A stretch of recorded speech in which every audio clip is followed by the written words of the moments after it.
When it comes to just kind of like basic parenting of little boys and little girls.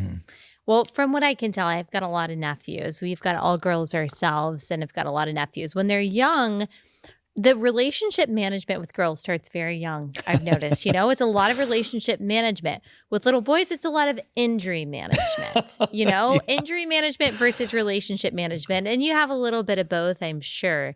But I do wonder, when it comes to boys, what is the balance in protecting them from injury, but also allowing them to take those necessary risks, which I think could be important for boys and girls, but it seems like especially boys. You don't want to baby them. You don't want him to become a mama's boy. You want him to be strong and brave and tough. So what does that look like on a practical level? Age-appropriate challenges. My job was to protect them from bruises, my job was to protect them from scars, not bruises.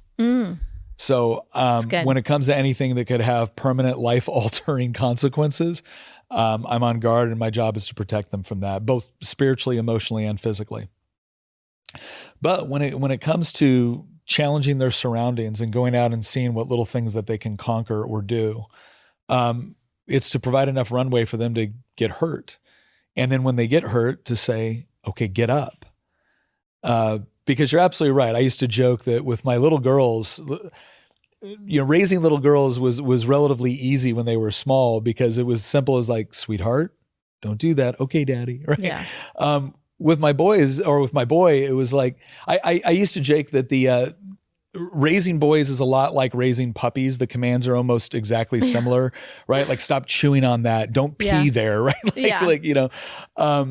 But they need to be a little bit more rough and tumble. They still need to know that there's a safe place to go. But one of the things that I had a mom ask me once, she goes, how do I help my little boy become a man as he gets older? And I said, well, keep in mind some of the things that you do when he's very, very little that make him feel safe and loved, as he gets older, make him feel weak. And so it doesn't mean that moms still don't have an important role to play. But I remember the first time I had to tell Tina, no, he's going to handle this problem himself. Why? It's because he doesn't want the bully to be afraid of you. He wants the bully to be afraid of him. And he can't do that unless he goes out there and he faces some of this. And it's tough. It's tough. And there's supposed to be, again, a mother and a father providing different things at different stages. Because there's been plenty of times where I've looked at my wife and been like, how do I deal with this with my daughter? Do this, do this, do that. Okay, thank you. But yeah, that's the one thing I'll say is age-appropriate challenges.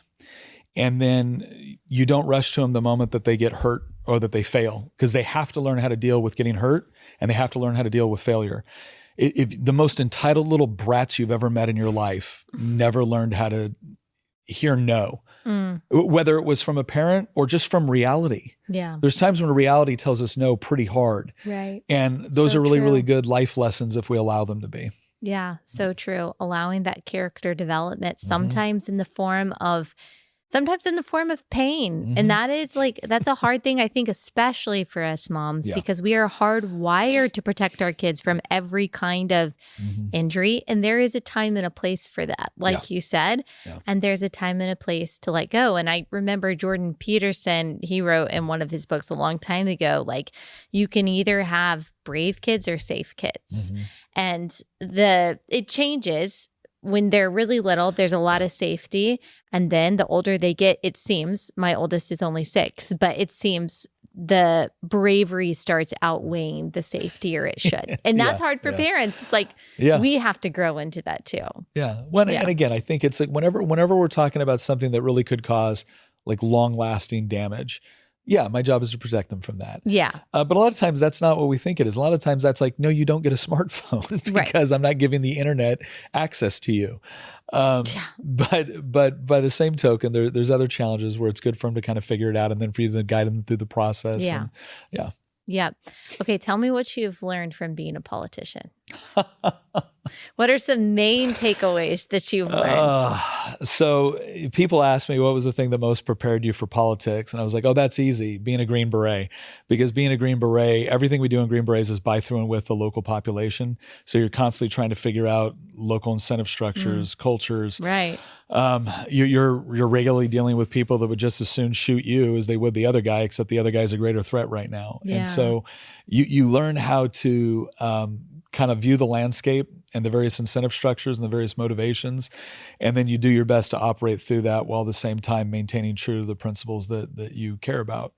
So the first thing that I always tell people whenever they want to get involved in politics, they want to run for office, I'll ask this as kind of a question. I'll just say, what are you willing to lose your seat over?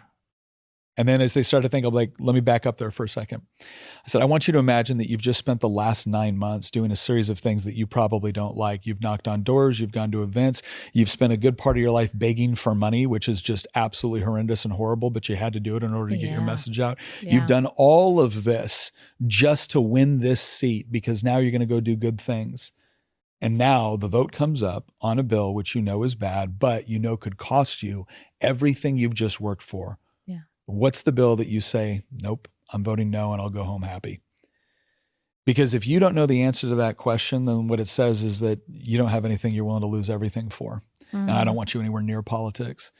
Because this environment, there is an element of healthy compromise, but not on one's principles. And if you're not willing to say, I'm willing to give it all up for this vote, you don't need to be here, because once you start doing that, you realize that there is no line. Right. Because you'll be able to convince yourself, well, I can't do anything good if I can't keep the seat. Mm-hmm. So I would just say, the moment you start getting your identity from the elected office you hold, it's time to leave. Yeah. It's time to leave. The other thing I've learned is that, look, this is, politics is obviously not a perfect environment. We're dealing with a fallen world. And again, there is necessary and appropriate compromise. But be very, very careful about where those lines are. And once you've set them, then you've set them, and be willing to be hated.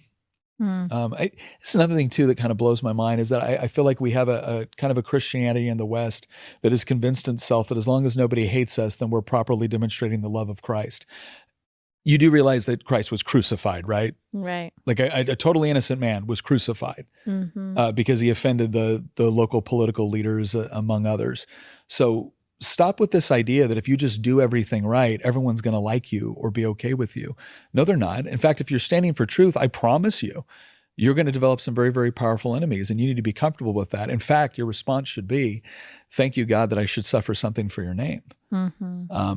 So those are a couple of things I've learned. Yeah, Jesus literally says, woe to you when all people speak well of you. Yeah. It's bad when everyone's saying something nice about you. You're probably doing something wrong, probably a shapeshifter. You're compromising in some area where you shouldn't.